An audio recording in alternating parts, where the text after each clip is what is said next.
আরে লাজু তোমার প্রাণ বাঁচিয়েছে, তোমার মান বাঁচিয়েছে। ওই ময়ূককে ধরার পর ওই ইন্টারভিউতে লাজু যদি তোমার নাম বলে দিত, তুমি কোথায় দাঁড়াতে বনলতা? অনুভব, আমি কোনো মিথ্যে কথা বলছি না। আমি ওই ইডিয়েট সুদীপকে কেন কিছু শেখাতে যাব, কেন কিছু বলতে যাব? I don't understand. Shut up, just shut up. একদম মিথ্যে কথা বলবে না। একটা মেয়ে তোমাকে আনকন্ডিশনালি হেল্প করার চেষ্টা করছে, তোমাকে বারবার আড়াল করার চেষ্টা করছে, আর তুমি ওকে বাড়ি থেকে বের করে দেওয়ার জন্য চেষ্টা করছো।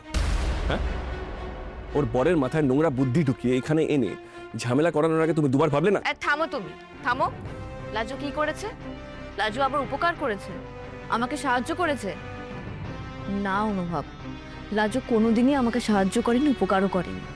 ওর শুরু থেকে শুধু তোমার উপর নজর।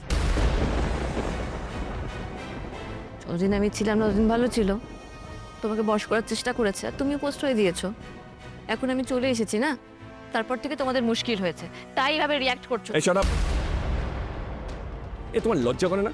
হ্যাঁ, এসব কথা বলতে এতটুকু লজ্জা থাকলে না তুমি এই বাড়িতে এসে থাকতে না, আমার ঘাড়ের উপরে উঠতে না।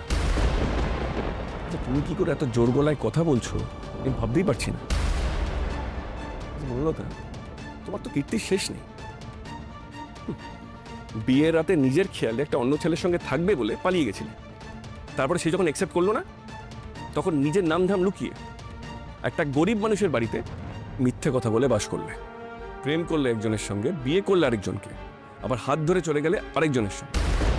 সেই তুমি, আর তুমি আমাকে চরিত্রের লেসন দিতে এসছো? আরে লাজু তোমার প্রাণ বাঁচিয়েছে, তোমার মান বাঁচিয়েছে। ওই ময়ূককে ধরার পর ওই ইন্টারভিউতে লাজু যদি তোমার নাম বলে দিত, তুমি কোথায় দাঁড়াতে বনলতা? সত্যি তুমি পুরোপুরি একটা আনগ্রেটফুল মিন মহিলা। শুনে রাখো, তুমি নিজেকে যতটা চালাক মনে করো, তুমি কিন্তু সেটা নও। আমি যখন জিজ্ঞেস করলাম সুদেবকে কার শেখানো কথা, ও তোতা পাখির মতন বলে গেল। ও তোমার দিকে তাকাচ্ছিল বনলতা। ওর তোমার প্রতি তাকানো দেখে তোমার মুখটা ছোট হয়ে গেছিল। সেটা বুঝতে কোনো রকেট সায়েন্স লাগে না বনলতা, যে কেন তোমার মুখটা ছোট হয়ে গেছে। কি মানে সুদেব আমার দিকে তাকিয়েছে, না আমাকে সব শিখিয়ে দিয়েছি? তো অদ্ভুত যুক্তি দিচ্ছ তুমি। অনুভব, লাজু দিনের পর দিন শ্বশুরবাড়িতে না গিয়ে এখানে থাকছে, এখানে দিন কাটাচ্ছেও।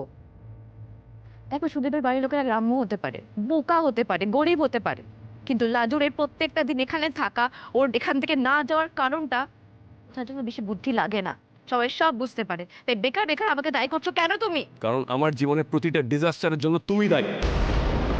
It's only you. It's only you. Enough is enough. আমি আর তোমার সঙ্গে রুম শেয়ার করতে পারবো না। আমি আর কথা বলতে পারছি না। I'm tired. আর হ্যাঁ, আমি জানি তুমি তোমার মিথ্যে, দোষ, ভুল কোনোদিন স্বীকার করবে না। সব কিছু প্রমাণ হওয়ার পরেও তুমি কান্নাকাটি করবে, নাটক করবে, কিন্তু কোনোভাবেই আমার ঘাট থেকে নামবে না। কিন্তু আমার পক্ষে তোমাকে আর সহ্য করা সম্ভব হচ্ছে না বনলতা। আমি অন্য ঘরে থাকবো। এক ঘরে তোমার মতো মহিলার সঙ্গে থাকাটা অসম্ভব।